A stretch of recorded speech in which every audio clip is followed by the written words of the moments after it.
everyone, welcome back to the channel. Thank you for joining me today. This is going to be a really quick video. I wanted to show you that the record that you're looking at is not always all the information that that particular record might contain. That sounds confusing, but I'll show you what I mean in just a minute. We're going to use as an example this family here, Arthur Bidwell and Kathleen Peterson. They were married. If you look at Arthur's profile, you can see that he got married to Kathleen on April 2nd, 1928 in Pennsylvania. We'll look at that record in just a second, but April 2nd, 1928, Arthur Bidwell. To save some time, I went and found the marriage record on Family Search.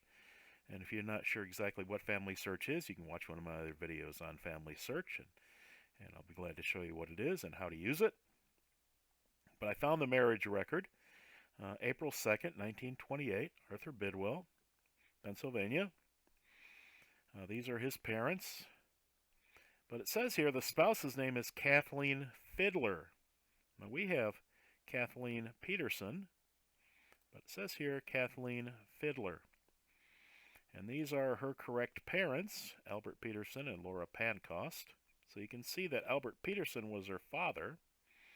So let's look at the marriage record here and see if we can find some things about this particular couple. So there's the marriage record. We're going to start at the top. Commonwealth of Pennsylvania. We're not going to read the whole thing, but Arthur Bidwell.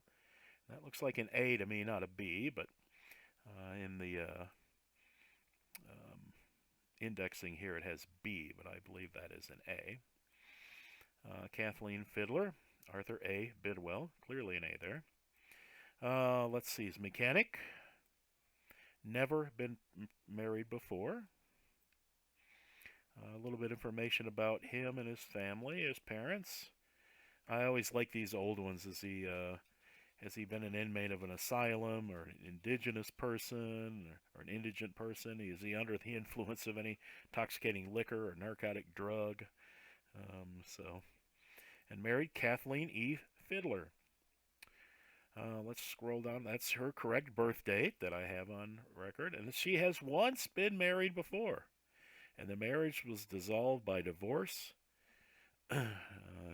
Decree term 1926, decree 26 December 1927. So we know that they were divorced, the official, in September 26, 1927.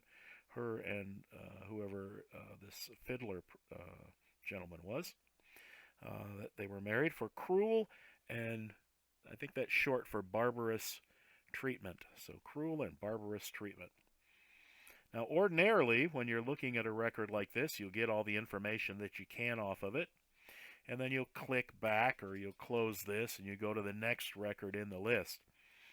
But I would suggest that you don't just do that automatically, that when you find a record like a marriage or something like that, that you click the previous and the next pages just to make sure there's nothing attached to it.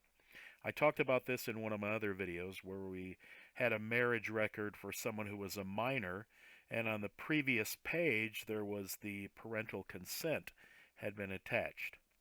So the way you go from one page to another, if you can imagine this is a book that's open and you're flipping the pages back and forth, you flip with these arrows. So this is page number 412, or image 412, of 468. So there are 56 more pages to look at, and 411 more pages back that look at.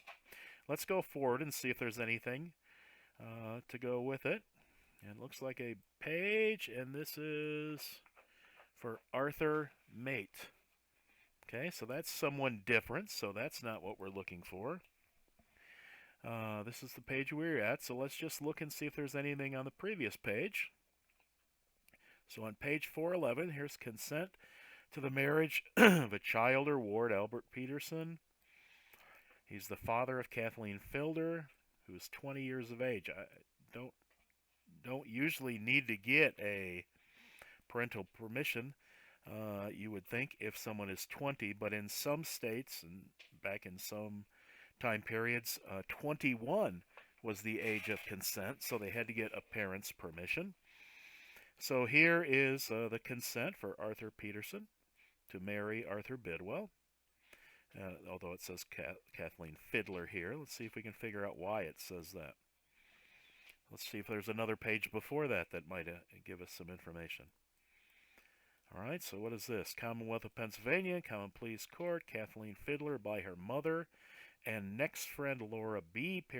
Peterson versus Clarence Fiddler. So this is, a divorce decree. It were cruel and barbarous treatments and indignities to the person. I don't know what that is, but that is what the charge was, at least. So on the 26th of September, 1927, you can read all this yourself. On the motion of this, authority vested makes of the rule and decree that the said Kathleen Fiddler and Clarence H. Fiddler, the respondent, are hereby divorced from the bonds of matrimony. So here actually is the divorce decree. Now, it's not common to find a divorce decree. Sometimes divorce decrees are sealed. But here's one that we found, but the place that we found it is not where you would think. We found it attached to the marriage record, her second marriage. And if you go to the next page back, you'll see that this is the binder of papers with a paper clip for Arthur Bidwell and Kathleen Fiddler, affidavit application for marriage license fees. The fees for the license were $2.50, and the consent of the parent or guardian was 50 cents. So it was $3 in fees to get married back then. And here is a duplicate of the that they were united in marriage. And then previously it should be the next person, not them anymore. Yep, the next person. So you can see that they have a total of page 409, 410, 411, and 412 are all related to their marriage. So don't always assume that when you're looking at a microfilm of a marriage or some document that there's nothing on the previous or the next page that that relates to them, because sometimes there is. And if we wouldn't have clicked back several pages, we never would have found that marriage or that divorce decree. But now that we found it, we're able to get the information off of that. Her first marriage is the husband's name, the date they were divorced, and actually download a copy of the divorce decree along with the second marriage to Arthur Bidwell. So just keep that in mind when you're looking at microfilmed records, that it's not always the page you're on that has all the information. Sometimes page before and page after, or several pages before and after, especially in things like wills. They can be quite lengthy. You can find the information perhaps that you're looking for on previous or later pages. Just be sure to check before you leave when you're looking at a document like this. All right, well, I hope you learned something. If not, then just let me know. But if you did, I appreciate it if you'd leave a note in the comments saying that you learned something and that if you found some information on one of your records that this helped you find. Thank you. Have a nice day.